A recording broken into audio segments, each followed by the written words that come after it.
जो परंपरा रही है सदन की मर्यादा रही है, वो परंपरा भी आप उसका निर्भर नहीं करेंगे।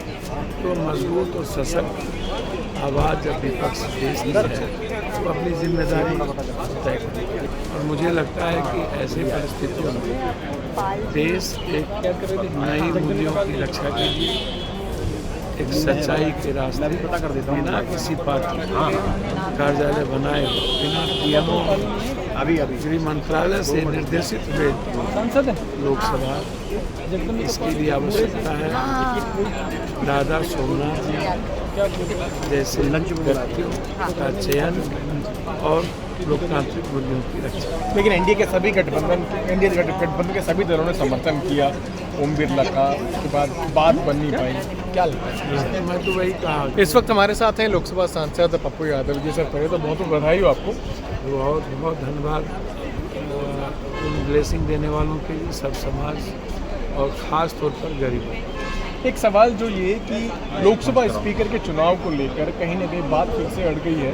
पहले कहीं ना कहीं लग रहा था कि ओम बिरला का चुनाव हो ही जाएगा, लेकिन अब विपक्ष ने भी अपना उम्मीदवार उतार दिया है। के सुरेश उनके उम्मीदवार हैं। किस तरह से आप इसको देखते हैं? देखिए, जब लोकतांत्रिक व्यवस्था और आप आज भी तानाशाह की तरह दौड़ रहे हैं और मूल्यों को खत्म करेंगे, नैतिकता नाम की चीज़ खत्म करेंगे और जो परंपरा रही है सदन की मर्यादा रही है, वो परंपरा भी आप उसका निर्भर नहीं करेंगे। तो मजबूत और सशक्त आवाज़ जब विपक्ष देश की है तो अपनी जिम्मेदारी तय करेगी। विपक्ष ने अपनी जिम्मेदारी तय की और मुझे लगता है कि ऐसी परिस्थितियों में देश एक नई मूल्यों की रक्षा के लिए एक सच्चाई के रास्ते बिना किसी पार्टी कार्यालय बनाए बिना नियमों गृह मंत्रालय से निर्देशित हुए लोकसभा इसके लिए आवश्यकता है दादा सोमनाथ जी जैसे व्यक्तियों का चयन और लोकतांत्रिक मूल्यों की रक्षा। लेकिन एनडीए के गठबंधन के सभी दलों ने समर्थन किया ओम बिरला का, उसके बाद बात बन नहीं पाई, क्या लगता है? मैं तो वही कहा कि चंद्रबाबू नायडू और नीतीश कुमार जी मैं याद दिला देता हूँ, यदि यही हालात की स्थितियाँ रही तो मुझे लगता है कि आने वाले समय में राजनीतिक संकट इन लोगों के घटक नहीं होगा। और यदि आज भी आप एक स्पीकर नहीं ढंग का बना पा रहे हैं और एक मूल्यों की रक्षा नहीं कर पा रहे हैं तो निश्चित रूप से इसका खामियाजा स्टेट में भी भुगतना होगा और विचारधारा को भी। एक सवाल आपके राज्य से है। आज तक इंडिया एक्सप्रेस ग्रुप ने एक बहुत स्टिंग ऑपरेशन किया है उन सभी लोगों के खिलाफ जो इस पूरे गोरख धंधे में, नीट के एनडीए के धंधे में है।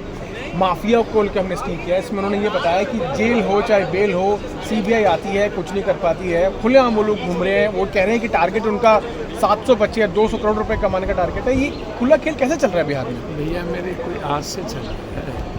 ये जो नीट के जो डायरेक्टर थे, जिसने डीजी का जो लॉकअप उसका पासवर्ड उनके पास, और जब आपका एक घटक अपराध शाखा की जांच कर रहा था तो आपको सीबीआई जबरदस्ती टेक ओवर क्यों की? और जब आप कह रहे थे कि क्वेश्चन आउट हुआ नहीं और फिर आप सुबोध को क्यों हटाए, डायरेक्टर को क्यों हटाए? दूसरी बात ये जो गेस्ट हाउस में जो जले हुए पेपर में जले हुए पेपर वो एक दिन पहले कहाँ से आ गया, जबकि सिर्फ डायरेक्टर के पास होता है। चिट्ठी जो भेजी आर्थिक अपराध शाखा तो उसकी आप पूछताछ करने की इजाज़त क्यों नहीं? और जब आपने डीजी भट्टी साहब को कहा कि हमें भेज दो, जब उन्होंने कहा कि हम सक्षम हैं, तो फिर आपने जबरदस्ती सीबीआई टेक ओवर क्यों? ये लूपहोल्स कैसे ठीक हुआ? भैया ये तो ऊपर से नीचे है। सारे एग्जामिनेशन आप उठा करके देख लो, क्वेश्चन लीक आउट हो रहा है।